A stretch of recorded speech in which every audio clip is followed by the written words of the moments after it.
Hi, it's Alex from Laughing Place, and you're watching Laughing Place on Location.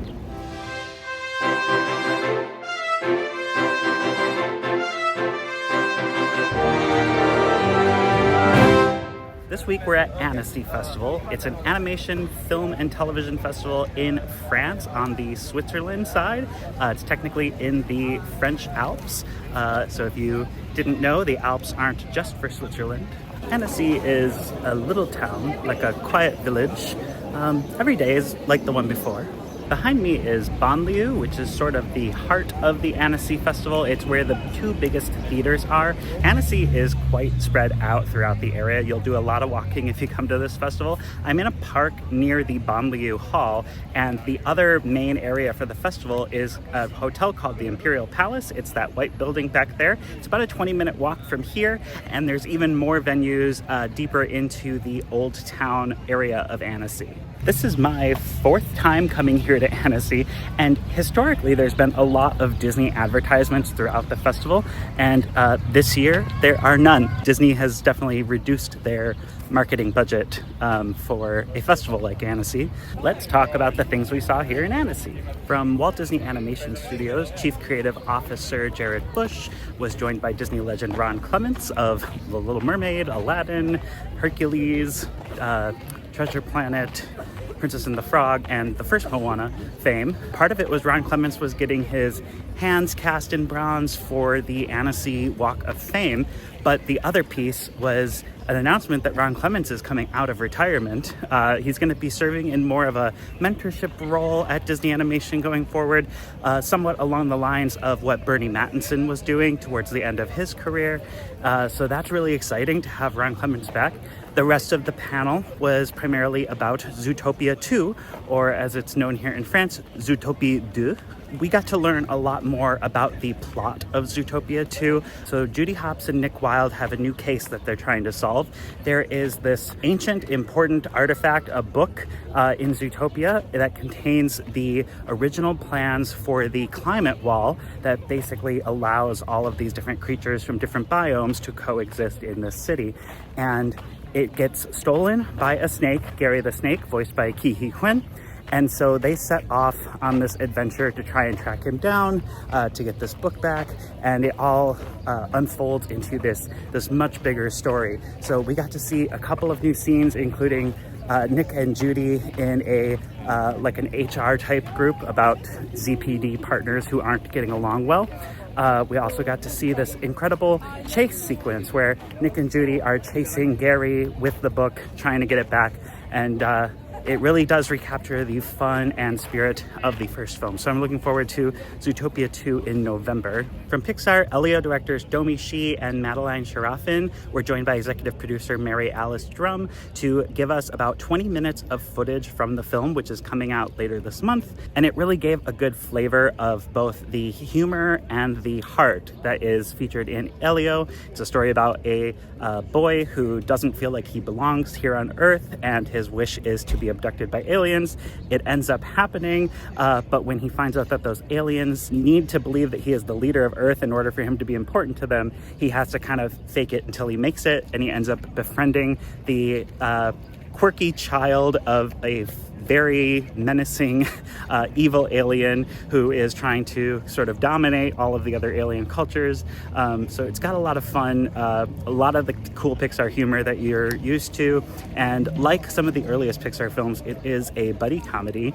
Pete Docter was also here to talk about the rest of Pixar's slate for the next couple of years. He described it as one of the strongest in the company's history, and that included seeing some new scenes from Hoppers, which is the original film after Elio, and that's about a girl who is able to put her consciousness into a robotic beaver, and she does this to try and get the animals to bond together to help save their pond area, which is at risk of being destroyed because of a interstate bypass being put in. Then there's Toy Story 5. What we learned about that is the villain is a tablet-type character called Lilypad, who is a new tech device that is taking up all of Bonnie's attention. Jessie has basically become the new sheriff of Bonnie's room, and she has deputized Buzz as her second in command. Woody is brought back into the mix to try and help the toys deal with their new foe, Lily Pad. And we got to see the opening of the film, which features some high-tech Buzz Lightyears that have been abandoned on a beach, and they all become sentient at the same time, and they think their mission is to rendezvous with Star Command. So a little bit of like a wild robot twist on Toy Story. And lastly, they announced the film after Toy Story 5, which is called Gatto. It's Enrico Casarosa, the director of Luca, and they're returning to Italy, this time in Venice. And this film, unlike most of Pixar's films, it is still computer animated, but it has a really hand-drawn quality to it. They wanted it to look like the art on the buildings in Venice came to life. So it has a painterly look that we haven't really seen from Pixar before. Lucasfilm had one of the upcoming Star Wars Vision shorts in competition here at the festival. It's called Black. It's directed by Shinya Ohira, and this was a very trippy hand-drawn Star Wars short. It's all from the perspective of two stormtroopers at kind of the most insane moments in the Star Wars timeline, the destruction of the Death Star and the Battle of Hoth. Both of these stormtroopers seem like they're at the end of their lives, and it's very trippy. It uses jazz music. They kind of muffle all of the sounds that you would expect to be bigger, so it really plays with your perception and your senses of what Star Wars should be. And I quite liked it. That one was very much a subversive piece of art that I think fans will be dissecting for a long time. Todd Harris from Marvel Animation came out to talk about Eyes of Wakanda, where they actually premiered the first episode here at Annecy Festival. This is a animated series set in the Black Panther world, but not a Black Panther that we know. It takes place millennia ago, and each episode is going to be 4 episodes long. Each episode jumps forward in time, so it's not yet clear if we're going to have continuity with characters. But the first episode, which is set in the year 1250 BC on Crete, follows a excommunicated Dora Milaje warrior named Noni trying to track down a ruler known as the Lion, who is a Wakandan deflect who stole a bunch of vibranium tech, and they are very worried that this is going to get out into the ancient world and really change the future as we know it. So that's a really cool series. It's coming this August to Disney+. Another big reveal here at Annecy was the first footage ever seen of Dragon Striker, which is a series created here in France. It's for Disney, from the Disney EMEA contingent, and it's animated by a studio called La Chouette Company. It's about sports. It's set in a fictitious realm, and there's this soccer or football-like sport called Gorotama. It follows a main character named Ki, who learns that his mother was part of this incredible sport that kind of uses magic to play the game, and you have to have a Tama to play Gorotama, and that's like a magical superpower that you can inherit. And so he, after learning that his mother was part of this world, he inherits one that is the dragon, hence the name Dragon Striker. That series is going to be launching on Disney streaming services sometime in 2026. There was a Simpsons panel here at Annecy, the first in a long time. Matt Groening was given the honorary Crystal Award. He was joined by legendary Simpsons director David Silverman and showrunner Matt Selman. They led a conversation about the longevity of The Simpsons. They screened a season 36 episode for the first time in France. We got to hear the French dub. The voices of Marge and Homer in France were in the audience.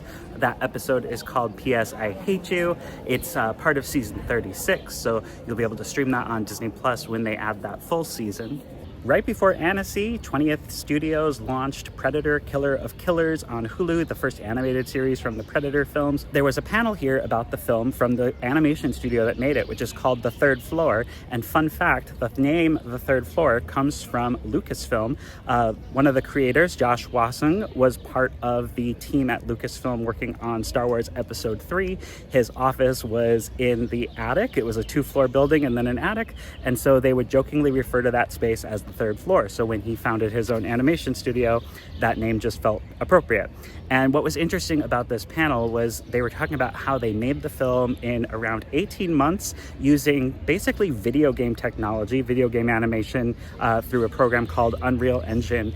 And so this was really almost like a testing ground for a fast way to make a good looking animated film really quickly. And it all came from the mind of of the same people who brought you Prey and the upcoming film Predator Badlands. It's kind of a series of shorts that interconnect.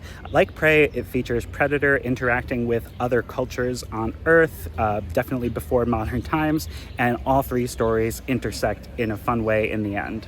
Disney recently announced the acquisition for distribution of Miraculous Stellar Force. This is a spin-off series of Miraculous, Tales of Ladybug, and Cat Noir, one of several spin-offs that are coming. I went to a panel from Miraculous Corps where I got to learn more about this series, which is actually going to start with an animated special this year before the series launches in 2027. We got to see some still images from the series, which is being made in Japan. It is an anime-style hand-drawn show, so quite different from the CG series that Disney Channel fans know in the United States.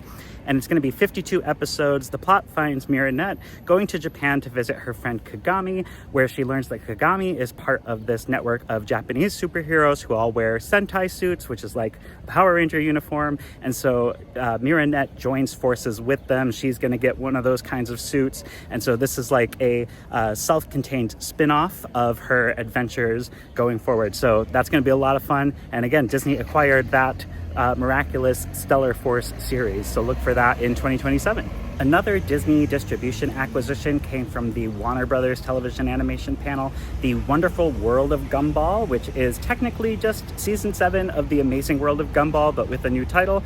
We got to see the opening credit sequence for that revival, and also a little bit of footage from one of the episodes called The Teacher.